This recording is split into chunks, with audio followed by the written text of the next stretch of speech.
Welcome back to Simple Human Design. I'm Charlie, and today I wanted to talk all about waiting for the invitation. And if you are a projector, has that strategy triggered you in any way?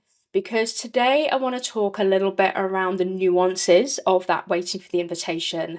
And I want to help you a little bit with understanding what it feels like, what it is, and how actually we can use it for our own advantage, because actually that's all that the human design system is here to do. It's here to help us to live our life and yeah, just be amazing, especially as projectors.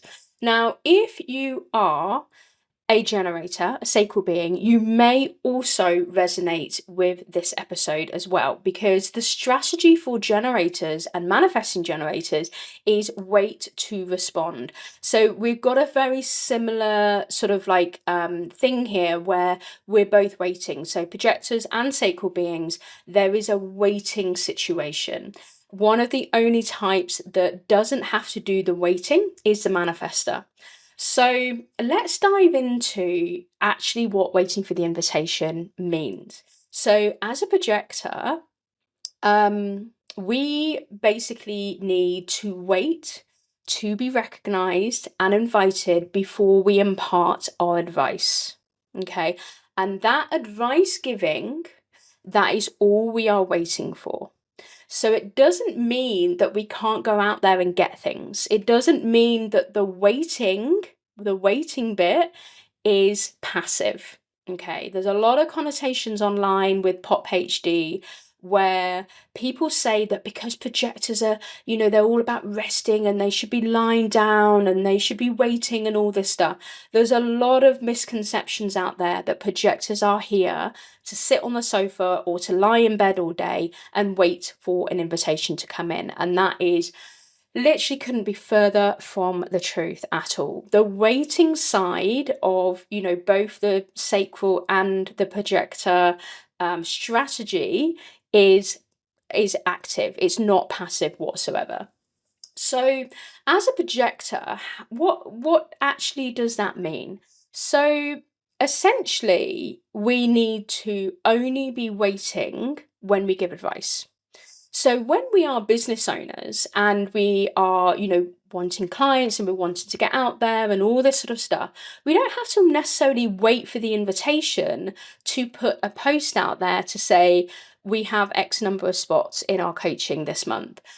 We are, let's say you are launching something and, you want to get out there with your launch and tell everybody what it is. You don't have to wait for the invitation to do that.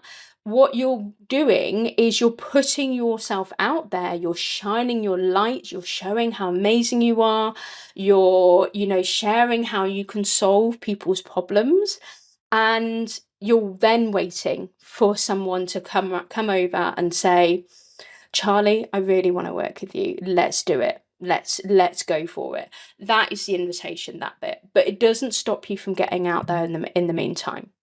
Now, the nuance to this is that with the DMs specifically, because there's a lot of people out there, there's a lot of salespeople out there that do say about maybe you should start conversations in the DMs. Now, for a projector and also for a sacral being as well, that might be a really uncomfortable feeling.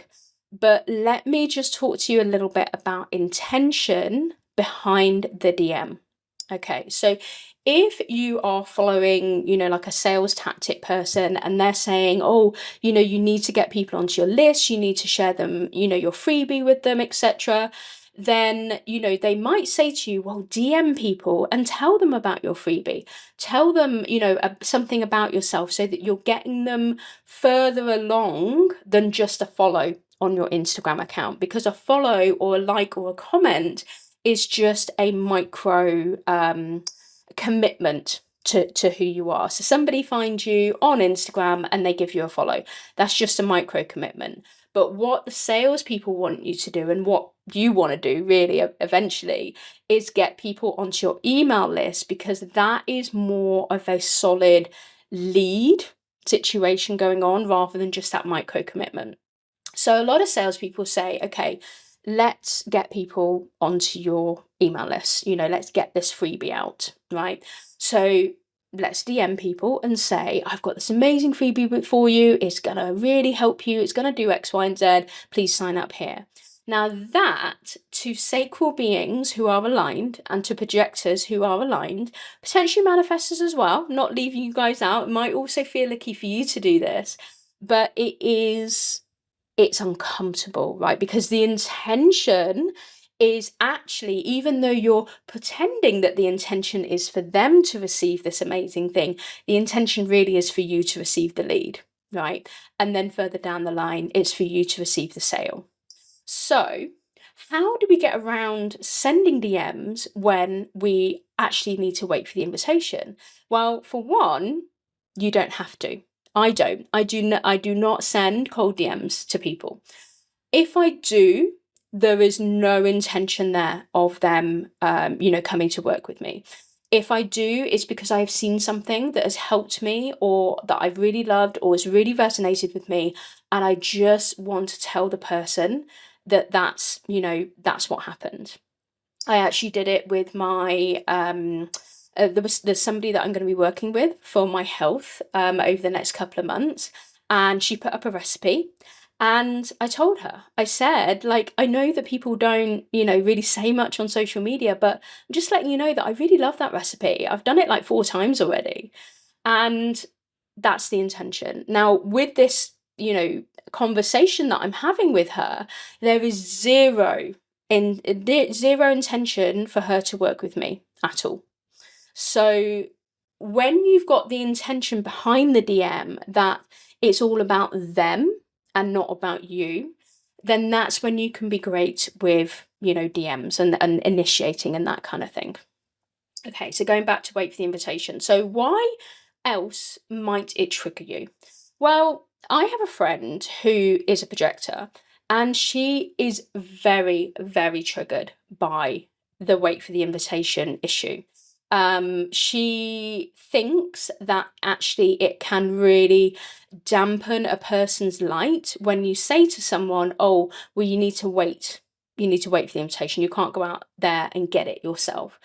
And the thing that I say to her time and time again is, you don't need to wait for the invitation. You do need to wait if you want to give that person advice. And the reason being is that a projector can see so deeply into the soul of another person that they can see how that person can change. They can see how, trauma has played out in their life. Sometimes I will literally look at people and I'll be like, that person has got some trauma somewhere. It's probably there from childhood. I think I know what it is. I would love to have the invitation to help them to work it out and bring it to their conscious awareness. But I never say anything because I know as soon as I say something, the barriers go up and, people are just like, whoa, just back away from me. Because you don't say that in everyday, sort of language, do you? You don't say, by the way, I think you're suffering from childhood trauma here. Would you like me to help you get it out? Nobody says that.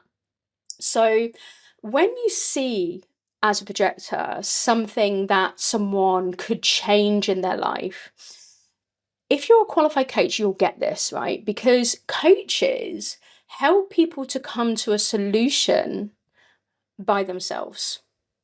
Okay, and this is what projectors are here to do. We need to help people to understand that they need to change, understand that they need to do something, understand that, there is something there that they can do that's best for them and them only to change their lives, to make something better. But when you just sort of like give advice, and, let me give you an example here that's a little bit, sort of less drastic than childhood trauma. But just even simple things like, I can see that someone needs to drink more water. Okay. Even that, you have to be very careful about giving advice unless you have been asked for it. Okay. So it's like, oh, Charlie, like, I'm not feeling very good today. I've got a bit of a headache. What do you think I should do? Drink more water. Ta-da, done. Okay. But before you have that, sort of invitation in the form of a question, there's no need to really sort of say anything. I make the mistake all the time though. So if you're a projector and you're listening to this and you give advice unsolicited and it's to your family, that's the worst one for me, is giving advice to my family. It's okay to make a mistake. Okay, just bring it to your conscious awareness, kind of understand that maybe you didn't have the invitation to give somebody advice in that moment, and therefore, it's okay, and let it go. So if you're a projector listening to this, please don't let this strategy dampen your light. You will shine your light. You will share everything that you want to share about yourself, about your business, about what you're doing. But you just wait until someone recognizes you and invites you to work with them. It's the same with sacred beings. You shine your light, you wait to respond. Okay, so what does that look like? So you're shining your light, someone comes towards you and they've got a question. How much is it? How do I work with you? How did you learn how to do that? When you have that person come towards you because you've got that beautiful open and enveloping aura, that's when you are waiting to respond. Okay, and that's when you can take people down a journey of working with you because they've come and they've said, they've asked you a question. So I hope that helps. If you've got any questions, please leave it in the comments below. If you're watching on YouTube, and if you are listening on a podcast app, thank you so much. Please remember to DM me. I am the Charlie Garnham on Instagram, and let me know how that resonated for you.